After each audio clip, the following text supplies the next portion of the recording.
아버지 감사합니다. 오늘 금요학당 웨스트민스터 대우리 문답을 계속해서 저희가 공부하기를 원합니다. 하나님 아버지, 이것이 그저 쾌쾌 묵은 교리를 공부하는 것이 아니라 하나님을 아는 지식에서 자라가는 시간이 되게 해주시고, 하나님을 더 온전하게 알기 때문에 하나님을 더 사랑하게 해주시고, 하나님을 사랑하고 하나님을 즐거워하며 하나님을 영화롭게 하는 저희의 온 마음을 다해서 그렇게 함으로 하나님을 섬기는 저희가 되기를 원합니다. 하나님 아버지, 하나님을 아는 것이 저희들에게 기쁨이 되게 해주시고, 성령 하나님께서 오늘 저희들의 마음을 활짝 열어주시고 저희의 지성을 열어주셔서 하나님을 온전하게 더 깊게 알아가는 복된 시간이 되게 하여 주시옵소서. 예수님의 이름으로 기도하옵나이다. 아멘.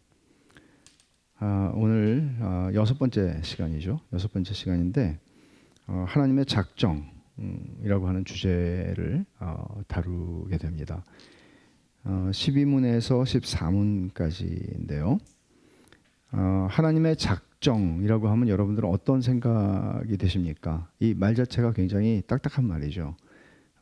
법령이라고도 말할 수 있을 텐데 디크리라고 영어로 되어 있는데 법령이라고 하는 것보다는 이제 왕의 그 작정 이런 개념이에요. 그래서 하나님께서 영원 전에 모든 것들을 다 계획하여 놓으셨고 다 정하여 놓으셨다 하는 뜻이죠.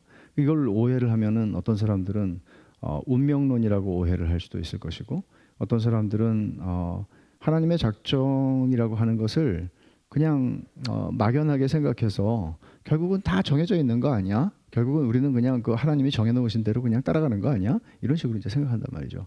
근데 사실 그건 정말 몰라서 그렇게 생각하는 것이죠. 그럼 오늘 하나님의 작정을 우리가 제대로, 여러분들이 이미 옛날에 소요리 문답 통해서도 배우신 분들이 계시지만, 이 작정이라는 걸 알아서 어디다 쓸까요? 하나님의 작정이라는 걸 알기 전과 이걸 공부하고 난 후에 우리의 삶에서 달라지는 게 있을까요? 우리의 이 인생을 살아가면서 우리의 삶에 대해서 가지는 태도에 어떤 변화가 일어날까요? 아니면 우리의 주변의 세계에서 일어나는 모든 일들을 바라보면서 우리는 실망하기도 하고, 또는 내가 생각하는 것처럼 잘 풀리고 있으면 우리는 기뻐하기도 하죠. 그것이 정치적인 것이든 어떤 많은 영역에서 그렇지 않습니까?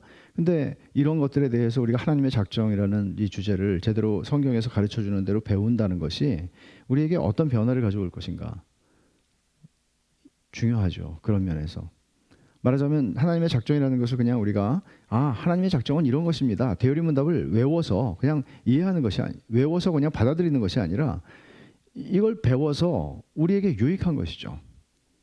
그래서 우리가 하나님의 작정이라는 주제를 다루는 거 중요합니다. 12문을 보면 하나님의 작정은 무엇입니까? 그리고 13문에서는 하나님께서 천사와 사람에 대해 특별히 작정하신 것이 무엇입니까? 14문은 하나님께서는 자신의 작정을 어떻게 이루십니까? 하는 것입니다. 12문을 보죠. 하나님의 작정은 무엇입니까? 우리 답은 같이 한번 읽어보겠습니다. 하나님의 작정은 하나님의 뜻대로 계획하신 지혜롭고 자유롭고 거룩한 행위입니다. 이로 말미암아 하나님께서는 영원 전에 자신의 영광을 위해 일어나는 모든 일, 특별히 천사와 사람에 관한 일을 불변하게 미리 정하셨습니다. 대략 이거를 읽어보면 그렇게 어렵지는 않습니다. 하나님께서 영원 전에 모든 일들을 변수 없이, 이게 이제 불변하게라는 말이에요. 이것도 이제 오해를 할 수가 있는 말인데 미리 정하셨다 하는 것입니다. 그 목적은 하나님의 영광을 위해서.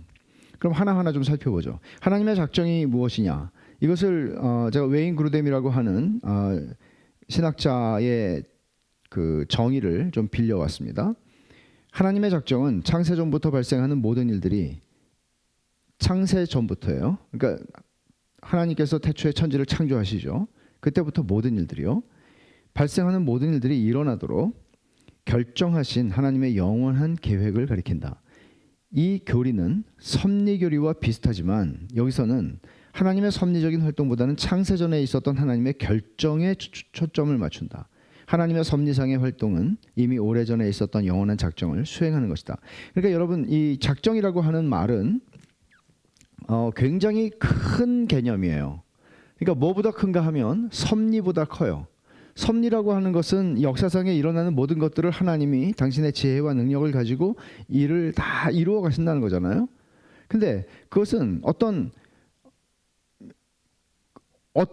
그때마다 일어나는 일들에 대해서 하나님이 이거 큰일 났네. 히틀러가 지금 전쟁을 일으키고 있구나. 유럽이 지금 불바다가 되겠네. 그래서 하나님이 연합군을 일으키시고 이런 식으로 일어나는 게 아니라는 거죠. 하나님이 이 세상의 역사를 섭리하신다고 말할 때에는 그것을 섭리하게끔 만드는 하나님의 기본적으로 영원전에 하나님이 세우신 뜻이 있다는 거예요. 정하신 뜻이 있다는 거예요. 그러니까 그때 임기응변으로 하나님께서 역사를 이끌고 가시는, 섭리하시는 것이 아니라 원래 정해놓으신 뜻이 있다. 그런 이야기죠. 그렇다면 우리의 구원도 당연히 하나님이 작정하신 일입니다. 에베소서 1장 11절 한번 찾아보죠. 이 에베소서 1장은 되게 중요한 장이에요. 하나님의 작정과 관련해서. 에베소서 1장 11절을 보면 이렇게 말합니다. 모든 일을 그의 뜻의 결정대로 일하시는 이의 계획을 따라 우리가 예정을 입어 그 안에서 기업이 되었으니, 우리가 예정을 입어 그 안에서 기업이 되었다. 그리스도인이 되었다는 얘기죠. 구원받았다는 얘기죠. 근데 그 앞에 있는 말이 중요해요. 모든 일을 그의 뜻의 결정대로 일하시는 분, 하나님의 계획을 따라서. 말하자면 내가 구원을 받은 것은, 우리 이렇게 설명하잖아요. 내가 구원받은 건 내가 믿었으니까 구원받았지. 성경은 그렇게 말하지 않아요. 성경은 내가 구원받은 것 하나를 얘기하더라도 모든 일을 그의 뜻의 결정대로, 작정하신 대로 일하시는, 천지를 창조하기 전에 영원전에 작정하신 대로 일하시는, 그 작정을 따라 일하시는 그분의 계획을 따라 우리가 예정을 입어서, 예정도 언제예요? 창세전에. 그래서 구원받았다. 그렇게 설명하는 것입니다.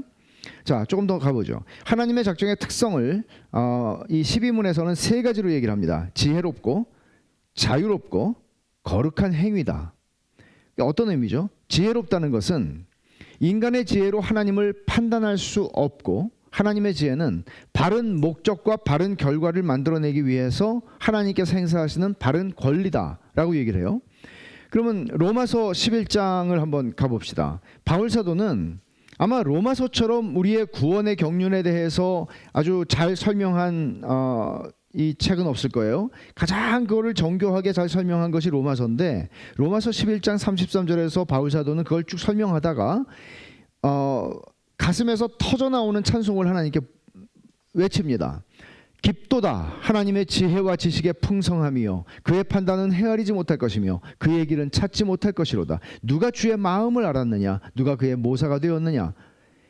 이런 말을 하는 것은 그가 설명을 지금 잘 하고 있죠. 하나님의 성령의 도우심을 입어서 성령의 영감으로 로마서를 쓰고 있죠. 그런데 그는 이렇게 말하죠. 하나님의 지혜와 지식이 깊어서 그걸 누가 감히 헤아릴 수 있겠는가. 자기가 설명하고 있지만 나는 하나님의 깊은 것을 다 통달했어라고 말하는 게 아니라 이걸 누가 감히 다 할 수 있겠는가. 그는 그렇게 말합니다. 말하자면 하나님의 지혜를 어떤 인간의 지혜로도 측량할 수 없다. 항복합니다. 그것이 하나님의 지혜로운 하나님의 작정이다. 우린 다 알 수 없습니다. 두 번째, 자유롭고라고 얘기했습니다. 로마서 우리 성경 구절 하나만 더 찾아봅시다. 사도행전 4장 27절입니다. 이 구절이 참 중요한데, 예수님이 십자가에 죽으신 사건을 어떻게 성경이 설명하고 있는지를 보세요. 4장 27절에 과연 헤롯과 본디오 빌라도는 이방인과 이스라엘 백성과 합세하여 하나님께서 기름 부으신 거룩한 종 예수를 거슬러 하나님의 권능과 뜻대로 이루려고 예정하신 그것을 행하려고 이성에 모였나이다. 예수님을 그들이, 헤롯과 빌라도는 사이가 나쁜 사람들이었어요. 하나는 로마 총독이었고 하나는 유대의 왕이었습니다. 그런데 분봉왕이었죠. 그런데 이들이 그날에는 마음이 맞아요. 예수님을 죽이기로 하는 그 일에 대해서는. 이방인들과 이스라엘 사람들이 같이 돼요. 하나가 돼요.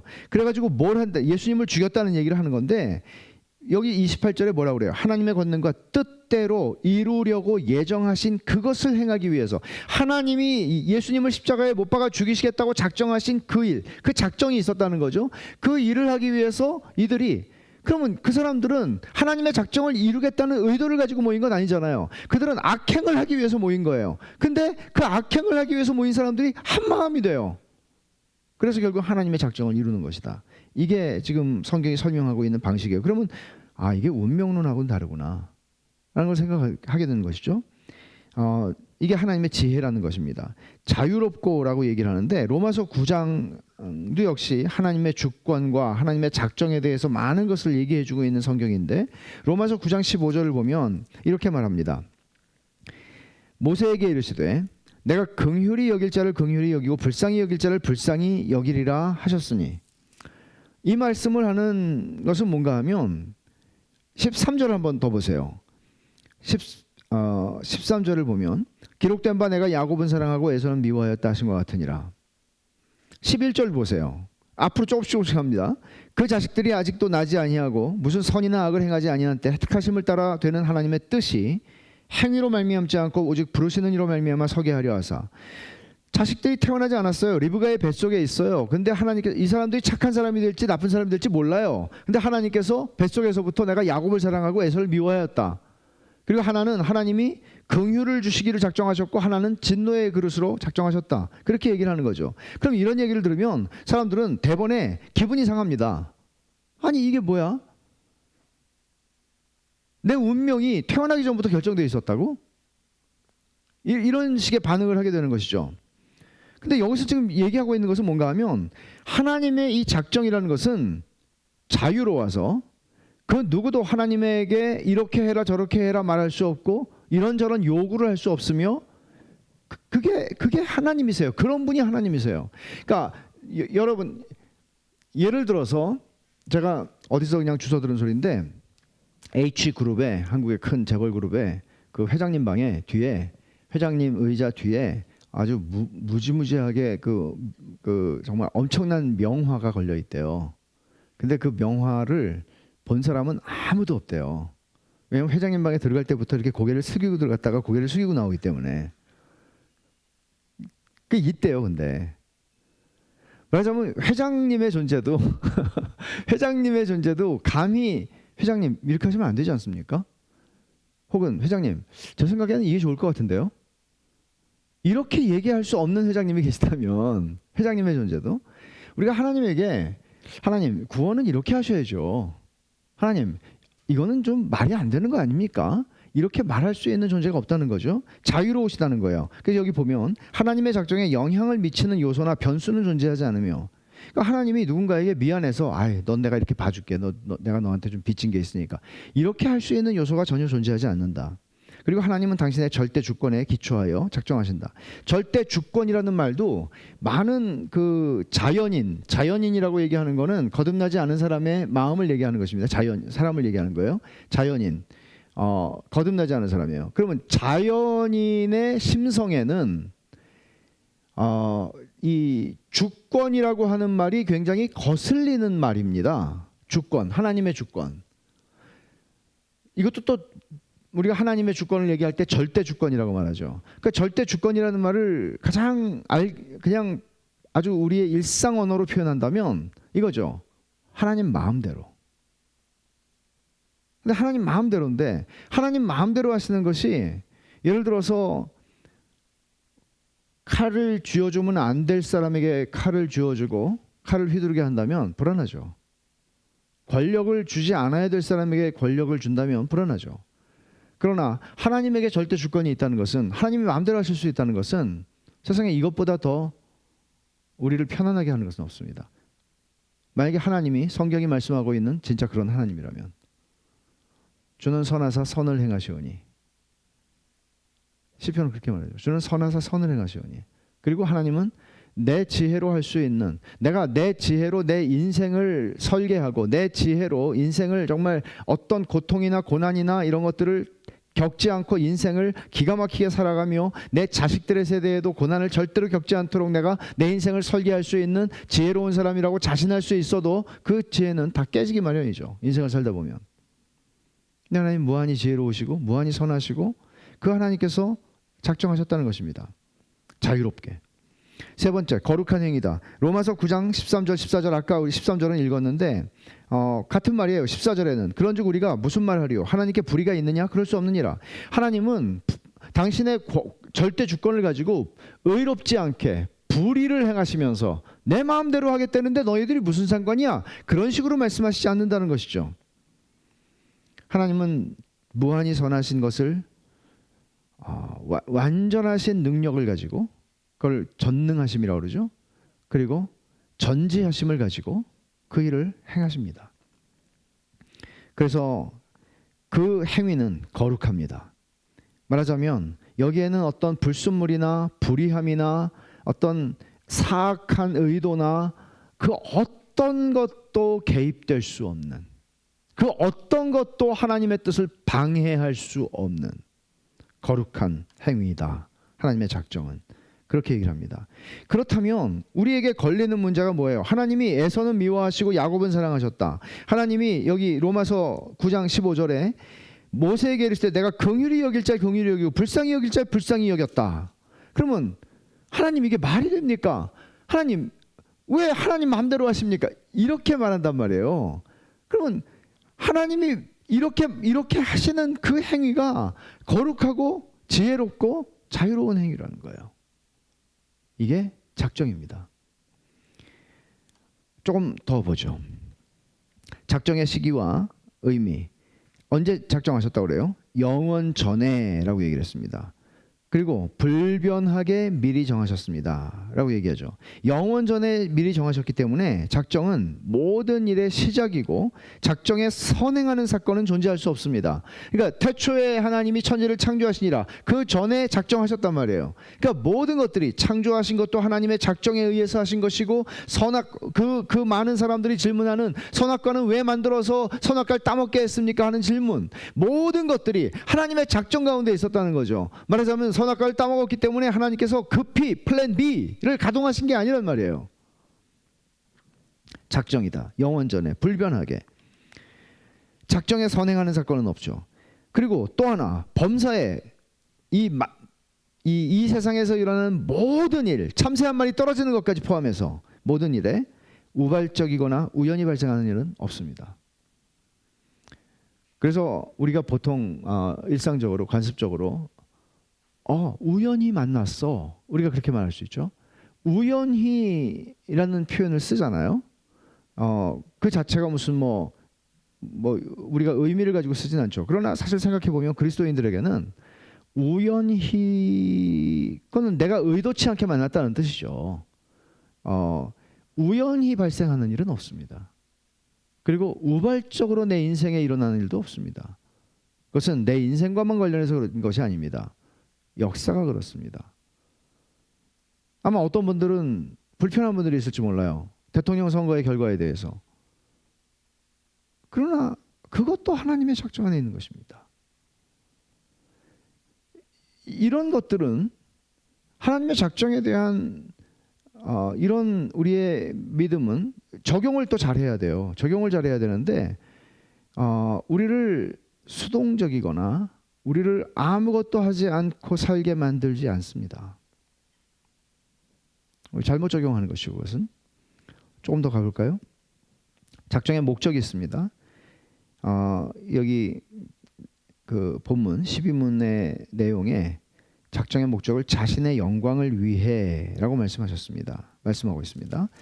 로마서 9장 22절과 23절을 보면 만일 하나님이 그의 진노를 보이시고 그의 능력을 알게 하고자 하사 멸하기로 준비된 진노의 그릇을 오래 참으심으로 관용하시고 또한 영광 받기로 예비하신 바 긍휼의 그릇에 대하여 그 영광의 풍성함을 알게 하고자 하셨을지라도 무슨 말하리요? 그러니까 하나님이 멸하기로 준비된 진노의 그릇을 향해서도, 여기 진노의 그릇이라고 말하는 것은 사람일 수 있겠죠. 오래 참고 계세요. 말하자면 우리 이런 생각하잖아요. 야, 이런 악인은 정말 번개를 맞아서라도 죽어야 돼. 이거는 늙어서 죽으면 안 돼. 우리 그런 표현들을 쓸 때가 있잖아요. 역사에 악한들이 있죠. 근데 하나님께서 행하시는 일을 우리는 다 알 수가 없어요. 도대체 세상에 하나님이 정의로우신 분이라면 이런 인간이 장수하다가 죽어? 말도 안 돼. 우리는 그런 표현을 쓰면 사실 안 돼요. 근데 그런 생각들을 할 때가 있잖아요. 많은 사람들이. 그리고 아니 세상에 이렇게 착하디 착한 사람에게 이런 일이 일어나다니. 이건 말도 안 돼. 하나님이 살아계시다면 이런 일은 안 돼. 이런 세월호 같은 거. 말이 안 돼. 우리는 그런 일들을 이 역사 속에서 그리고 우리의 현실 속에서 우리가 그렇게 표현하죠. 부조리하다. 정말 부조리한 일들이 일어나죠. 그러면 우리는 어떻게 그때 여러분 그런 부조리한 어떤 정말 너무나 힘든 일들이 우리의 인생이나 역사 속에서 일어날 때 우리 삶의 현실 속에서 일어날 때 그것을 하나님의 작정과 연결시키려고 하는 분들은 대개 욕을 바지로 먹습니다. 그렇죠? 근데 여기다가 이런 말을 써붙여야 될 것 같아요. 섣불리.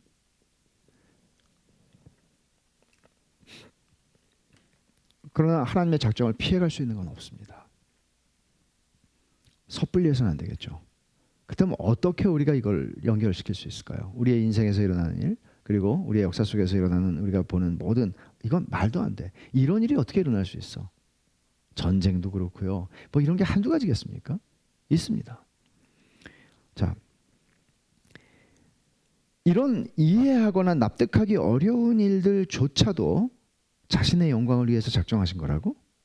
그럼 6.25 전쟁도 자신의 영광을 위해서 작정하신 거라고? 이런 질문들 할 수 있잖아요. 2차 대전도, 일제강점기도 우리의 입장에서 볼 때는 이런 일들이 있잖아요. 자신의 영광을 위해서. 우리는 이해할 수 없는 일들을 너무나 많이 만납니다. 인생에서. 그리고 우리가 살아가는 현실에서. 납득할 수가 없습니다. 그러나 하나님을 믿는 사람들은 하나님의 작정을 부인할 길은 없습니다. 이 일어나고 있는 현실도 우리는 부정할 수가 없지만 하나님이 작정하셨다고 하는 성경에 쓰여져 있는 모든 말씀들을 우리는 부정할 수가 없습니다. 단지 조화시키기가 어려운 것이죠. 조화가 된다면 내가 납득하고 있다는 증거죠. 이것은 그리스도인들에게 있어서는 하나님의 영광을 위해서 결국엔 이 일을 하셨다. 그것을 믿는 것밖에 없습니다. 그러면 무조건 묻지 말고 닥치고 아무것도 생각하지 말고 그냥 무식하게 믿어. 그런 얘기는 아닙니다. 조금 더 가볼까요? 작정의 범위. 일어나는 모든 일이라고 그랬어요. 일어나는 모든 일. 특별히 천사와 사람에 관한 일이라고 했습니다. 하나님의 작정 없이 일어나는 일은 없습니다. 이 말대로 아까 우리가 에베소서 1장 11절에서 읽은 그대로예요. 모든 일을 하나님의 작정대로 이루십니다. 여기까지가 이제 하나님의 작정이 무엇인가를 우리가 본 건데 하나님의 작정은 인간의 책임을 완전히 허용하기 때문에 운명론은 아닙니다. 인간의 책임을 허용합니다. 아담이 따먹었는데 하나님이 따먹게 했기 때문에 따먹었다고 말하지 않습니다. 내가 공부를 안 해서 중고등학교 때 공부를 안 해서 대학교에 떨어졌다. 대학교에 떨어진 것은 가장 직접적인 원인은 공부를 안 했기 때문입니다. 그러나 그것조차도 큰 그림 속에서는 하나님의 작정 안에 있습니다. 그러나 내가 공부 안 한 것에 대한 핑계를 내가 대지는 않습니다. 내가 알 수 있는 증거는 내가 공부 안 해서 떨어졌습니다. 그러나 그것을 통해서 하나님은 당신의 영광을 위해서 작정을 이루어 가십니다. 좀 어려운 문제죠. 13문. 하나님께서 천사와 사람에 대해 특별히 작정하신 것은 무엇입니까? 같이 한번 읽어보겠습니다. 하나님께서는 적절한 때에 분명히 나타날 자신의 영광스러운 은혜로 말미암아 자신이 찬송받으시기 위해 영원하고 불변하는 작정에 따라 하나님의 순전한 사랑으로 어떤 천사들을 영광에 이르도록 선택하셨고 그리스도 안에서 어떤 사람들이 영생에 이르도록 선택하시되 그 방법까지 선택하셨습니다. 그리고 하나님께서는 하나님의 주권적인 권능과 헤아릴 수 없는 자신의 뜻에 따라 바로 이 뜻에 따라 하나님께서는 그 기뻐하시는 대로 은혜를 베풀기도 하시고 거두시기도 하시는데 그 밖의 사람들은 간과하셔서 그들이 자신들의 죄 때문에 벌을 받고 수치와 진노를 당하도록 미리 정하심으로 하나님의 공의에 대한 영광으로 말미암아 자신이 찬양받게 하셨습니다. 번역하기도 어려웠겠지만 이게 하나의 문장으로 이렇게 영어로 쓴 거죠. 왜냐하면 이게 참 어려운 거예요. 이런 거는 독일어가 더 편하겠죠. 더 정확하니까. 근데 보세요. 이 말을 조금씩 나눠서 좀 생각하면 우리가 이중 예정이라는 말을 써요. 신학의 용어 중에 이중 예정이라는 말이 있어요. 이중 예정이라는 말은 하나님께서 어떤 사람들은 구원하기로 정하셨고 어떤 사람들은 구원하지 않기로 정하셨다는 뜻입니다. 여기서도 오늘 사실 하나님의 작정이라고 하는 이 주제처럼 자연인의 마음을 거스르는 주제는 없습니다. 이거는 하나하나 다 거스르는 것입니다. 왜냐하면 하나님을 인정할 수가 없기 때문이죠. 자연인은. 하나님이 어떤 사람들을 구원하기로 결정하셨는데 어떤 사람들은 버리기로, 유기라고 하는 말을 쓰죠. 유기, 버리다. 유기, 유기하다, 버리다. 버리기로 작정하셨다. 이것을 사람들은 굉장히 곤란해합니다. 그러나 성경은 그렇게 표현하고 있는 것이죠. 자, 한번 봅시다. 아까 우리가 본 대로 로마서 9장 21절에서 23절은 하나님께서 어떤 것은 진노의 그릇으로, 하나님의 어떤 사람들은 긍휼의 그릇으로 라고 표현을 하고 있습니다. 베드로전서 2장 8절을 한번 찾아보십시오. 베드로전서 2장 8절. 여기에서 사용하고 있는 이 웨스트민스터 대의문답이 사용하고 있는 단어들이나 이런 이 단어들이죠. 이것들은 굉장히 세심하게 사용된 단어들입니다. 말하자면 성경이 말하고 있지 않은 것을 과장하거나 축소하는 단어들을 사용하지 않습니다.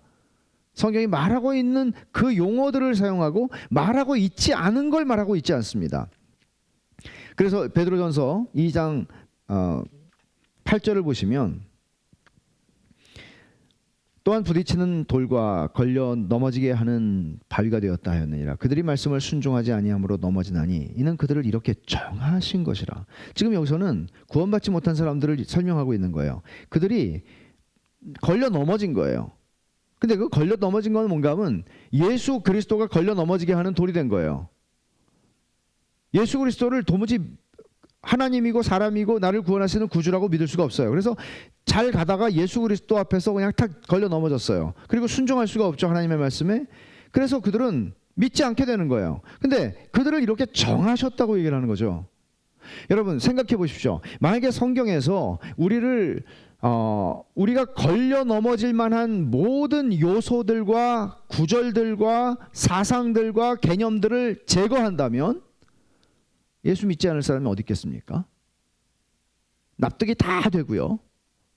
다 합리적이고요.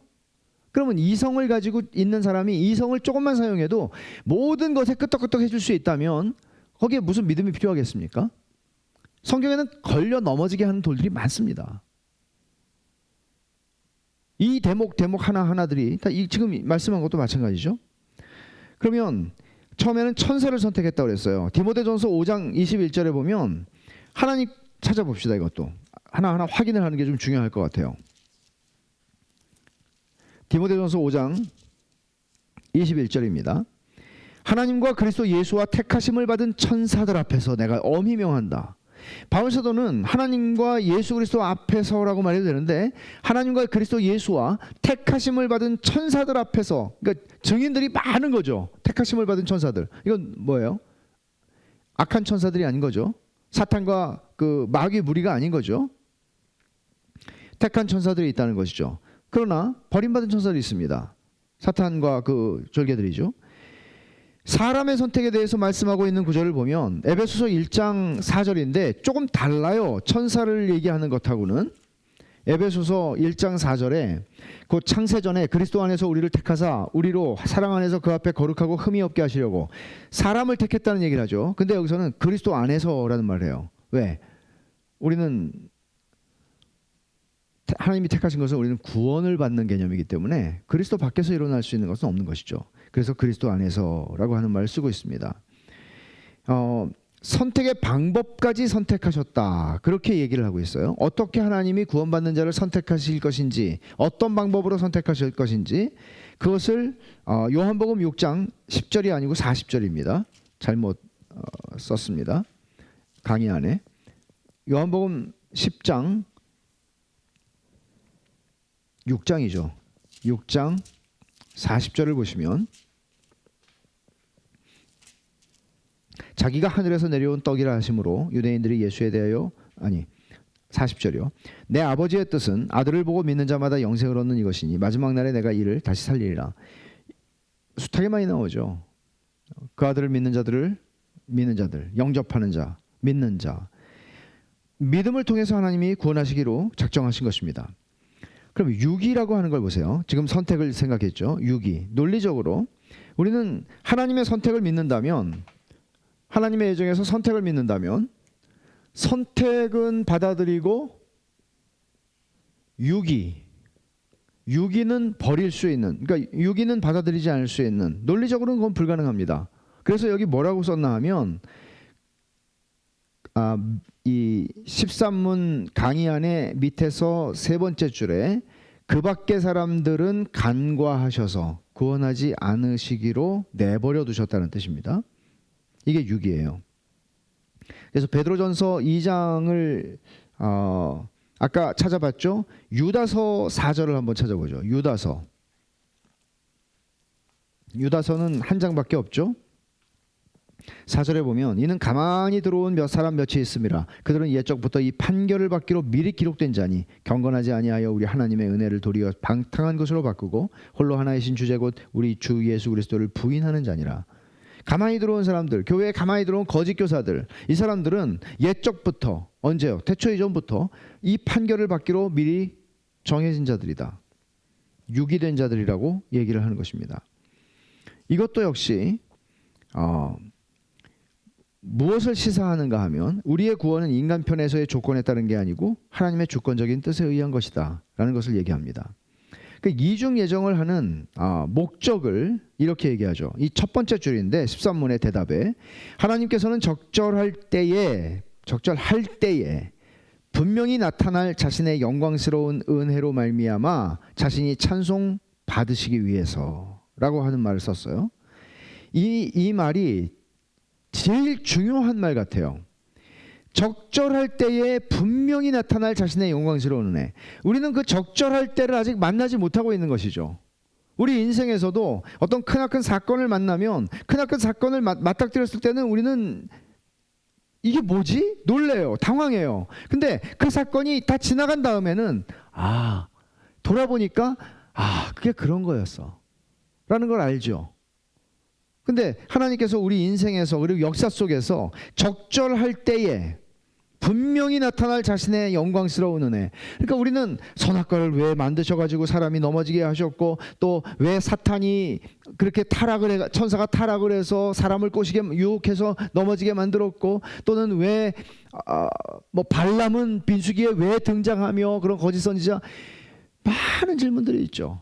가룟 유다는 왜 그 사람은 끌어들여가지고 나지 않았으면 좋았을 것 같다 그러고, 이 모든 것들에 대해서 우리는 너무나 많은 질문들이 있어요. 그리고 그 많은 질문들에 대해서 목사인 저도 다 대답할 수가 없어요. 어떤 식으로? 이치에 맞게, 이성적으로 납득하도록 대답할 수는 없어요. 그러나 우리는 분명히 알죠.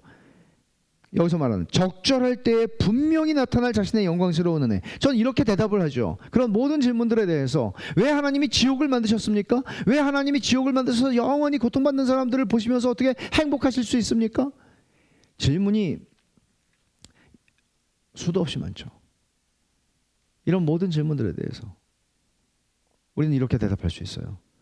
왜냐하면 우리가 이렇게 대답할 수 있다는 건 뭔가 하면 하나님의 지혜를, 깊도다 하나님의 지혜와 지식에 부요하며 내가 어떻게 하나님을 헤아릴 수 있겠는가? 이게 인간이거든요.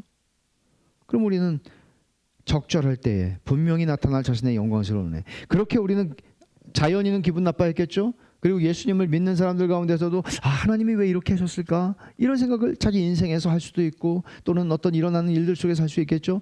근데 그것들을 우리는 멀리 바라보면 이렇게 생각하는 거예요. 적절할 때 분명히 나타날 자신의 영광스러운 은혜. 하나님의 영광스러운 은혜가 그렇게 확 나타날 때 우리는 어떻게 하게 되겠어요? 그때 내가 말을 좀 안 했어야 되는데. 욥기를 한번 생각해 보세요. 욥은 자기가 왜 이렇게 고난을 당해야 되는지 몰라서 답답했어요. 자기가 이렇게 고난을 당할 만큼 못된 짓을 했다고는 생각하지 않았어요. 왜 그랬나 하면 더군다나 친구들이 다 너의 못된 짓과 지금 네가 겪고 있는 고난은 연결될 수밖에 없어라는 구도로 계속 몰아붙였기 때문이죠. 그러니까 욥은 고난당하는 것도 힘들었지만 하나님이 나를 버리셨다는 어떤 그런 두려움들이 많이 있었겠죠. 이해할 수가 없죠. 그래서 욥도 계속 하나님한테 내가 하나님 한번 만나봤으면 좋겠네. 내가 하나님 만났으면 이런 질문을 던져보고 싶네. 수없이 많이 질문합니다. 근데 적절할 때가 오는 거예요. 하나님이 나타나세요. 등장하세요. 그러니까 욥이 뭐라고 그래요? 회개를 한다고 그러죠. 자기가. 그전에는 욥은 내가 하나님 만나면 하나님이 나한테 사과하시게 만들겠어. 사실 이런 태도가 약간 보이잖아요. 나한테 하나님 이러시면 안 되지 나한테. 엘리후한테 그러시는 건 오케이. 빌닷한테 그러시는 거는 빌닷은 그런 걸 당해도 싸지. 나한테는 이렇게 하시면 안 되지. 근데 하나님 만나니까 어떻게 해요? 회개를 해요. 자기가. 말이 되는 얘기입니까? 하나님은 그게 하나님이세요. 그러니까 적절할 때 분명히 나타날 자신의 영광스러운 은혜. 그때 우리가 평생에 했던 말들에 대해서 그때 침묵했어야 되는데, 그때 내가 말을 덜 했어야 되는데, 이런 생각을 할 것입니다. 13문 전에 여기 별표한 거 있죠. 두 번째, 작정과 예정. 작정은 우주 안에 발생하는 모든 일에 대해서 쓰는 말이에요. 모든 일. 그리고 예정은 천사와 인간의 선택과 유기에 관계된 하나님의 결정이에요. 그러니까 작정이 커요, 예정이 커요? 작정이 크죠. 이게 이런 용어에 혼돈이 없으면 좋죠. 하나님의 선택과 유기는 불공평함을 낳지 않는다. 제가 이거는 이렇게 간단히 썼지만 도르트 신조에서 제가 되게 많이 이 문제를 다뤘잖아요. 도르트 신조에서. 그래서 억울한 사람을 낳지 않습니다. 당장 이런 말을 들으면 억울해. 왜 하나님이 내 운명을 이렇게 할 수 있잖아요. 억울한 사람이 없어요.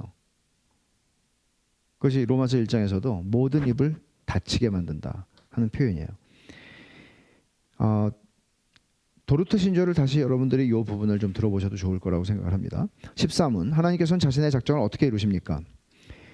같이 읽죠. 하나님께서는 절대 확실한 예지와 자신이 뜻하신 자유롭고 불변하는 계획에 따라서 창조와 섭리의 일로 자신의 작정을 이루십니다. 창조와 섭리라고 하는 말을 쓰고 있어요. 하나님이 작정을 이루시는 두 가지 방편이에요. 하나는 창조. 하나님의 작정이 이루어지려면 공간과 시간이 있어야 되잖아요. 그 공간과 시간이 창조된 거예요. 그리고 그 공간과 시간 안에서 만사가 일어나게 되죠. 이제 그 모든 만사들을 섭리하시는 것이 이제 작정을 이루시기 위해서 섭리를 하시죠. 그래서 창조와 섭리인데 섭리는 15문에서 20문 사이에서 더 자세하게 다룰 것입니다. 절대 확실한 예지라는 말을 썼습니다.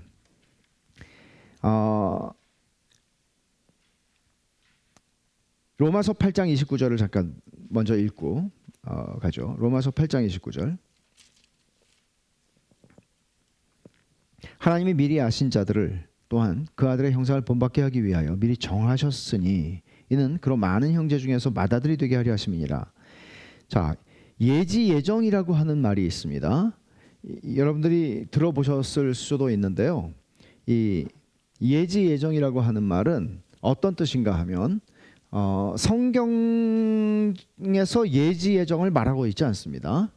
예지 예정이라는 말이 그럴듯하게 들릴 수는 있는데 예지 예정이라고 하는 이 말은 하나님이 미리 아셨다. 그리고 하나님이 미리 정하셨다는 건데 이 논리적인 순서가 하나님이 미리 아셨기 때문에 미리 정하실 수 있었다는 뜻이에요. 그러니까 예를 들어서 김형익이라는 애가 20세기 후반에 태어나서 얘가 믿는 집에 태어나서 믿게 될 것을 하나님이 미리 아셨어요. 하나님 전지하시니까 미리 아시고, 김영희가 중학교 1학년 때 이 눈물 펑펑 흘리고 용문산에서 이제 회개를 할 걸 아셨어요.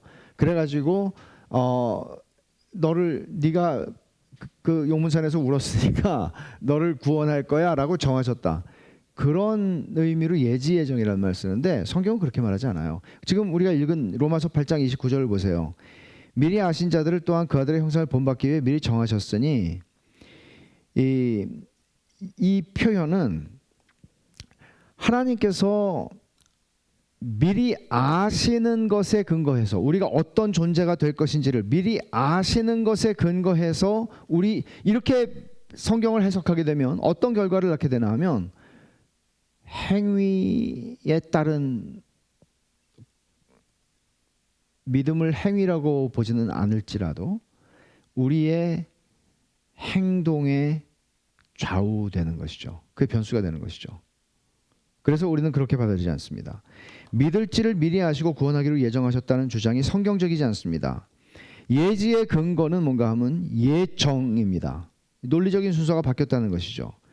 하나님은 절대 확실한 예지로 구원받을 자를 미리 알고 계시지 않다는 말이 아닙니다. 알고 계십니다. 그러나 그 알미 논리적인 거예요. 그러니까 예를 들어서 우리가 어떻게 이것과 이것을 분리시킬 수 있겠어요? 하나님의 예지도 하나님은 다 아세요. 전지하세요. 그리고 예정도 하셨어요. 작정하셨어요.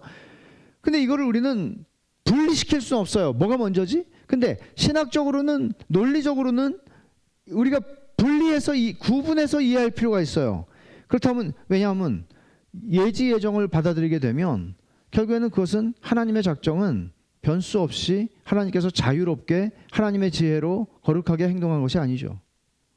우리가 믿을 것을 아신 것이니까, 믿을지 안 믿을지를 아신 거니까. 그래서 이 논리적인 순서는 중요하다는 거예요. 그 알문, 미리 정하심의 예정에 근거하는 것입니다. 주권적인 자유라고 하는 표현을 쓰고 있어요. 아까 제가 그랬죠? 하나님의 주권을 그냥 쉬운 말로 하면 하나님 마음대로 자신이 뜻하신 자유롭고 라고 하는 표현을 썼는데, 하나님께서는 당신의 무한한 지혜와 선하심으로 절대 주권을 자유롭게 행사하시기 때문에 아무도 따질 수 없습니다. 다니엘 4장 35절을 찾아보지는 않겠습니다만은 느부갓네살이 말하는 건데요. 느부갓네살이 이렇게 말해요. 느부갓네살도 절대 주권자였잖아요. 거의 이 세상에서는. 그러니까 왜 이렇게 했냐고 따질 수 있는 존재가 없다. 하나님 앞에서는. 나한테도 그런 따지는 존재가 없듯이. 그렇게 하나님을 고백합니다. 그게 절대 주권이에요. 하나님은 독재군주가 아닌 무한히 선하신 하나님이시라는 사실을 우리는 기억할 필요가 있습니다. 13문에서 이렇게 말했죠. 하나님께서는 적절할 때 분명히 나타날 자신의 영광스러운 은혜로 말미암아, 그리고 또 하나 우리가 아까 스킵했는데 하나님의 순전한 사랑으로, 이걸 놓치면 안 돼요. 하나님의 순전한 사랑으로 언젠가 나타날 영광스러운 은혜가, 하나님의 그 영광스러운 은혜가 나타날 건데, 그때는 하나님이 나를 미워하셔서 일어난 일이 아니라 하나님이 나를 너무나 사랑하셔 순수한 사랑 때문에 일어난 일이구나를 알게 될 것입니다. 그러니까 우리가 죽어서 깨어나 주님을 뵐 때 그런 기대는 할 수 있어요. 야, 그때는 정말 너무나 영광스러워서, 그리고 너무나 그때가 적절할 때예요. 하나님의 영광이 나타나는 적절할 때예요. 그때가. 또는 주님이 재림하실 때가 그렇게 되겠죠. 하나님이 나를 사랑하지 않아서 일어난 일은 하나도 없구나. 내 인생의 그 모든 순간이 하나님이 나를 너무나 사랑하셔서 작정하셨던 일 때문이었구나 라는 것을 깨닫게 되겠죠. 불변하는 계획. 하나님은 후회를 하지 않으신다 하는 말 있죠. 민수기 23장 19절은 내일 우리가 맥주엔에서 읽을 말씀이고 발람이 하는 얘기죠. 그리고 사무엘상 15장 29절은 사무엘이 하는 얘기인데, 하나님은 후회하시지 않는다. 근데 성경에 하나님이 한탄하사, 창세기 6장 6절에 보면 사람 지으심을 한탄하사, 이런 표현들 신인 동용론적 표현이라고 그러죠. 그러니까 하나님이 사람의 형상인 것처럼 표현된 것이죠. 하나님이 계획을 하셨다가 아이고 이거 계획이 틀렸구나 그렇게 하신다는 뜻은 아닙니다. 그럼 교훈과 적용입니다. 자, 첫째로 판단과 분별의 문제입니다. 우리는 사는 동안에 자신과 타인에 대해서 선택과 예정의 결과를 알지 못합니다. 우리는 심판자가 아니기 때문에 다른 사람의 신앙을 판단할 수 없습니다. 근데 여기서 자신이라고 한 것은 조금 차이가 있어요. 타인하고는. 자신은 하나님께서 우리에게는 믿음을 주시고 내가 믿는 자인 것을 알게 하시는 확신도 주십니다. 그러나 타인에 대해서는 우리는 저 사람이 지금 너무나 신앙이 좋아요. 그래서 우리는 저 사람은 진짜구나 라고 생각하지만 나중에 배교하는 사람도 있습니다. 우리는 타인을 그렇게 함부로 판단할 수는 없습니다. 너는 가짜야. 뭐 전에 그런 얘기를 한 어떤 분이 너는 사탄의 아들이야. 어떤 목사님이 그렇게 했어요. 그 너무나 교회에서 정말 사고 치는 아이 우리 후배가 있었는데 그 아이가 큰 상처를 받았어요. 큰 상처를 받았어요. 나중에 그 녀석이 술 먹고 교회 와가지고 그 목사님 때렸어요. 그런 말을 함부로 하면 안 돼요. 미혹을 당하지 않기 위해서 우리는 분별을 해야 돼요. 판단하는 건 두 번째 문제. 판단하는 건 우리가 할 수 있는 거 아니에요. 근데 분별은 해야 돼요. 미혹을 그러면 여기 진짜 하나님의 종이 있다. 1000년 만에 한 번 나올 만한 미혹당하기 딱 쉽죠. 그리고 시험에 들지 않기 위해서 분별해야 돼요. 너무나 신앙이 좋은 사람이라 막 따라갔는데 넘어졌어요. 그런 일들이 많이 있어요. 분별해야 돼요. 그리고 두 번째, 적용해서 인생에서 두려움의 문제입니다. 역사와 인생사에 우발적인 것은 없습니다. 모든 건 선하시고 전능하신 하나님의 작정과 섭리 안에서 일어나지 그 예외는 존재하지 않습니다. 그러므로 모든 상황에서 우리는 안심할 수 있습니다. 우리에게 일어나는 모든 일 속에서요. 어렵고 힘든 상황에서 함부로 불평하거나 원망하지 말고 나타난 은혜와 나타날 적절할 때에 나타날 하나님의 영광스러운 은혜를 찬송할 수 있습니다. 심지어 힘들고 어려울 때도요. 하나님의 작정을 믿는다는 것은 이런 의미입니다. 우리는 교회 역사 속에서 그런 믿음의 선배들을 많이 만납니다. 그리고 이것을 생각하십시오. 적절할 때 분명히 나타날 자신의 영광스러운 은혜. 오늘 이 말을 여러분들이 놓치지 않으셨으면 좋겠고요. 제가 하나를 더 써놨어요. 강의 안에다가. 이거는 안 써놨군요. 이 말을 좀 읽어드리고 싶어요. 스펄전이 이 선택과 유기에 대해서 한 말인데 잘 들어보세요. 스펄전이 하는 말이에요. 저는 내가 택자가 아니면 어떻게 하나 하는 생각으로 자신을 괴롭게 하고 근심하게 하는 사람들을 종종 봅니다. 그분들은 목사님, 저는 제가 예수님을 신뢰하고 제가 예수님의 이름을 믿으며 예수님의 보혈을 신뢰한다는 걸 알아요. 하지만 제가 택함 받은 자가 아니면 어떡하죠? 라고 묻습니다. 불쌍한 피조물이요. 이렇게 말하는 당신은 복음을 잘 모르고 있는 겁니다. 자신의 신뢰를 예수님께 두는 사람들, 그리스도만이 자신의 유일한 소망인 사람들은 택함 받은 자입니다. 믿도록 예정된 선택이기에 당신에게 그리스도를 믿는 믿음이 있다면 비록 그것이 약한 믿음이든 떨리는 믿음이든 항상 흔들리는 믿음이든 그 믿음의 대상이 그리스도라면 그것은 하나님께서 오직 택하신 자들에게만 주시는 선물을 당신이 받았음을 보여주는 것입니다. 중요한 말이죠. 질문 하시죠. 10분, 12분밖에 안 남았는데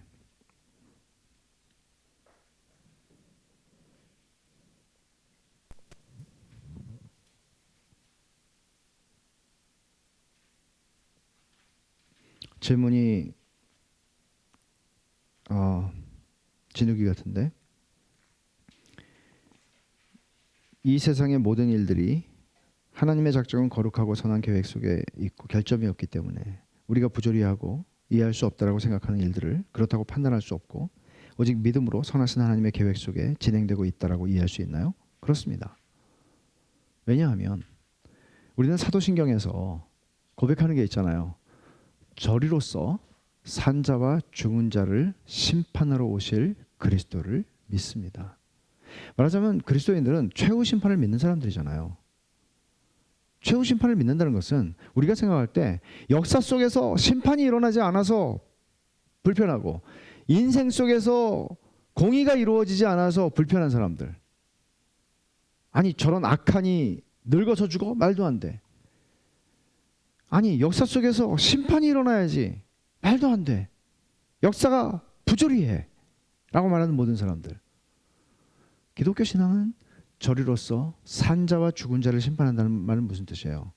역사 속에서 죽은 모든 사람들을 일으켜 세워서 부활시켜서 그들을 향한 하나님의 대심판이 있을 것입니다. 억울함은 그리스도인들은 그래서 개인적인 인생 속에서 억울한 일을 겪을 수는 있으나 부당한 일을 겪을 수는 있으나 억울할 필요까지는 없습니다. 왜냐하면 하나님의 심판을 믿기 때문입니다. 그래서 저는 오늘 우리가 이 배운 대요리 문답 가운데에서 이 13문에서 얘기하는 하나님께서 적절할 때에 분명히 나타날 자신의 영광스러운 은혜로 말미암아 자신이 찬송받으시기 위해, 이 말을 여러 번 좀 읽어봤으면 좋겠어요. 여러분들이 적절할 때는 지금은 아니죠. 완전히 적절할 때는 예수님이 오셔서 심판하실 때일 것입니다. 그때 우리는 찬송을 부르게 될 것입니다. 믿는 자들은 찬송을 부르겠죠. 또 질문이 있습니다. 이주원 집사님, 하나님의 작정은 인간의 책임을 허용한다고 했습니다. 그러면 하나님의 작정은 인간의 죄악된 행동까지도 포함합니까? 그렇다면 하나님은 죄에 대해 인간과 함께 공동 책임을 져야 되지 않을까요?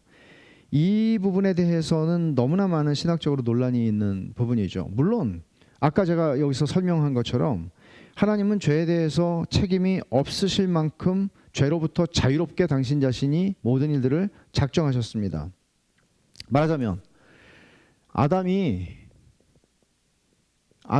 선악과를 따먹은 것에 대해서, 그러니까 신학자들이나 철학자들이 제일 많이 논거했던 그 장면은 아담이 선악과를 따먹은 것이죠.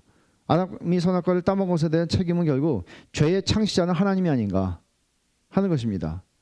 그러나 성경에서 얘기하는 것은, 아까 우리가 본 구절에서 하나 설명을 할까요? 하나님의 작정은 무엇입니까? 12문에서요. 하나님의 작정은 하나님의 뜻대로 계획하신 지혜롭고 자유롭고 거룩한 행위입니다. 그러면 여러분, 하나님의 뜻, 작정이라고 하는 거 하나님의 주권적인 뜻이죠. 정하신 뜻인데 신학자들은 보통 이렇게 나누기도 합니다. 하나님의 적극적인 의지로 하나님께서 작정하시는 것이 있고, 또 하나는 허용된 의지가 있다고 얘기를 합니다. 허용된 뜻이죠. 허용된 뜻이라고 하는 것은, 예를 들어 아브라함도 그렇고, 또는 하나님은 분명히 아담과 하와를 부부로 축복하실 때 한 남자와 한 여자가 한 몸을 이룬다고 말씀을 하셨지만 실제로는 부인들이 더러 많이 있었잖아요. 그러면 이런 것들을 우리는 어떻게 이해를 해야 되고, 지금 얘기하신 대로 또는 다윗이 범죄하는 것들, 그런 말도 안 되는 죄를 짓는 것들, 그것들도 하나님의 탓으로 돌리는가? 성경은 그렇게 말하지 않습니다. 하나님께서 그것들을 허용하십니다. 예를 들어서 제가 아까 말씀드렸죠. 내가 직접적인 원인은 내가 공부를 안 해서 대학교에 떨어졌다. 공부를 열심히 안 해서 대학교에 떨어졌다. 그러면 직접적으로는 내가 공부를 안 한 거잖아요. 그렇죠? 그러나 우리가 그런 사건들을 우리가 이해할 때, 이건 뭐 공부를 안 한 거를 죄라고 볼 수 있는지는 어렵죠. 이거는 게으른 죄죠. 근데 하나님의 큰 그림 안에서, 큰 그림이라는 것은 하나님의 작정 속에서 그리스도인들이 논구해야 하는 것은, 결국 나를 하나님이 그렇게 프로그램 하셨기 때문에 내가 죄를 지은 거잖아. 아까 제가 그렇게 얘기했잖아요. 이런 운명론이 아니라고. 그런 것이 아니고 하나님이 우리의 모든 자유의지를 허락하시고 우리에게 행동하게 하시고, 그러니까 이게 제가 처음에 신비라고 표현한 몇 가지 주제 중에 성경의 영감, 하나님이 쓰셨지만 사람이 썼다. 그리고 예수님은 완전한 하나님이시고 완전한 사람이시다. 이런 교리들이 몇 개 있다고 말씀드렸잖아요. 그 중에 하나가 하나님의 완전한 주권과 인간의 완전한 책임. 이런 부분들을 우리는 이렇게 설명할 수 있을 것 같아요. 그래서 하나님이 죄의 창시자가 되시지는 않으시지만 거룩한 행위라고 그랬잖아요. 그러면서 자유로운 행위라고. 그러니까 이런 부분들은 성경이 말씀하고 있는 하나님은 죄의 창시자는 아니시지만 죄에 대한 모든 책임을 우리가 지고 있기 때문에 지옥에 간다고, 내가 죄를 짓고 지옥에 간다고 그러면 그것은 하나님이 나를 지옥에 보내시기로 작정했기 때문이 아니고 내가 죄를 짓기 때문에 가는 것이에요. 도로테 신조에서 그 얘기를 제가 많이 여러분들에게 설명을 했죠. 그래서 이런 부분들도 굉장히 어려운 부분이지만 간혹 마치 논리의 꼬리에 꼬리를 물어서 결국은 하나님이 죄의 창시자잖아 라고 하는 결론으로 갈 수는 없는 것입니다.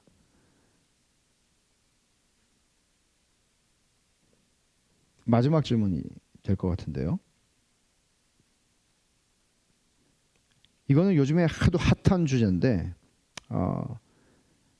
어떤 분이 올리신 주제, 하나님의 작전 가운데 택자를 거듭나게 하기 위해서 준비시킨다는 준비론도 작정에 포함되는 건가요? 준비론이 성경적인 건가요? 준비론은 사실 요즘에 너무나 그 논란이 많이 되고 있는 부분인데, 하나님께서 우리를 보세요.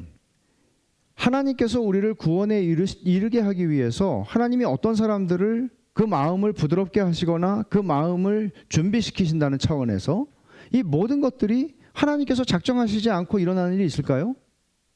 생각해 보세요. 여러분들은 어떻게 해서, 저는 좀 다르지만 오래 믿었던 집안에서 태어난 사람인데, 예를 들어서 제 아내가 예수님을 믿게 되었을 때, 또는 뭐 우리 중에서도 최근에 예수님을 믿게 된 사람들이 있죠.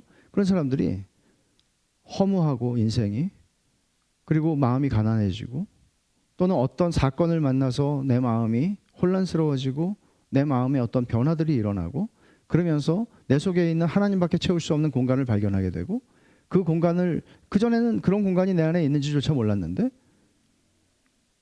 그리고는 나도 모르게 그전에는 하나님에게 관심도 없던 사람이 하나님을 향하게 되고 하나님을 찾게 되고, 이런 모든 과정들을 우리가 어떻게 설명할 수 있겠어요? 이 모든 것들이 그러면 하나님의 준비론에 대해서 지금 설명하는 시간은 아니지만 하나님의 작정과 관련해서 설명한다면 이런 것들이 어떻게 하나님의 작정 없이 그냥 일어난다고 설명할 수 있어요? 우연히 내가 누구를 만났는데, 크리스찬이 우연히 전도자를 만났는데 거기서 이 사람 안에 있던, 크리스찬 안에 있던 이런 혼란스러움들이 드디어 내가 생명을 추구해야 되겠구나 그러고 생명 그러고 글로 뛰어가나요?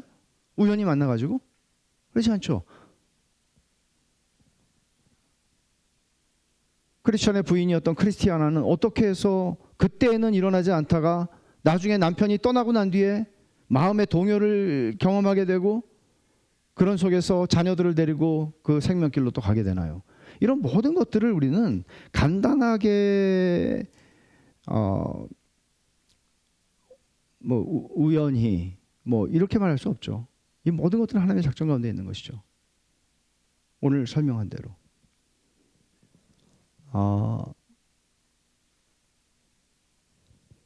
기계적이다, 논리적인 작정보다는 인격적이고 관계적인 의미에서 포괄적인 작정. 네, 좋은 얘기죠.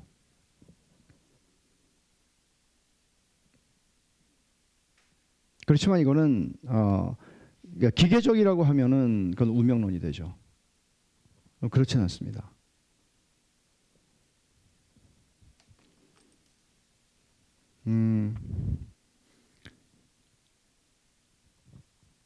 택함받지 못한 사람들을 어떻게 이해해야 할까요? 그러나 성경이 분명하게 말하는 것은 하나님께서 모든 사람이 구원받기를 원하신다고 말씀하고 있고, 악인이 죽는 것을 원치 않는다고 하나님 말씀하시죠. 그러니까 그런 하나님의 분명한 하나님의 의지를 보여주시는 말씀들이 있잖아요. 그런 말씀들을 우리는 따라가야죠. 단순히 마치 하나님이 포청천처럼 딱 갈라서 그냥 너는 저쪽, 너는 이쪽, 그냥 그런 식의 개념이 아니라, 하나님께서는 모든 사람이 구원받기를 원하시고 하나님을 알기를 원하시는 것이죠. 그러니까 이런 모든 하나님의 성경에 있는 모든 말씀들을 우리는 같이 헤아리면서 하나님을 알아가는 것입니다. 그러나 놓치지 마십시오. 오늘 이런 본문들을 우리가 공부하면서 저는 웨스트민스터 신학자들이 굉장히 사려 깊게 썼다고 생각하는 것이 뭔가 하면, 지나치기 되게 쉬운 부분들이지만 제가 마지막에 좀 강조했던 부분인데 뭐 적절할 때 뭐 이것도 있지만 하나님의 순수한 사랑으로 이런 부분들을 하나님의 순전한 사랑으로 13문에 이런 부분들을 여러분들이 놓치지 않고 이거를 생각하시면서 성경을 읽으실 때 이런 것들을 합당한 질문들을 이 하나님의 작정에 대해서 여러분들이 공부를 하셨으면 이것에 합당하게 이제 성경을 읽으면서 질문들을 가지실 수 있을 거예요. 그럼 이건 뭐지? 그럼 그런 것들을 가지고 여러분들이 또 저한테 좀 질문해 주시고 그런 문제들을 계속해서 우리는 다뤄갈 수 있을 거라고 생각을 합니다. 온라인은 여기서 마치고 우리가 같이 잠깐 기도하는 시간을 가지도록 하겠습니다.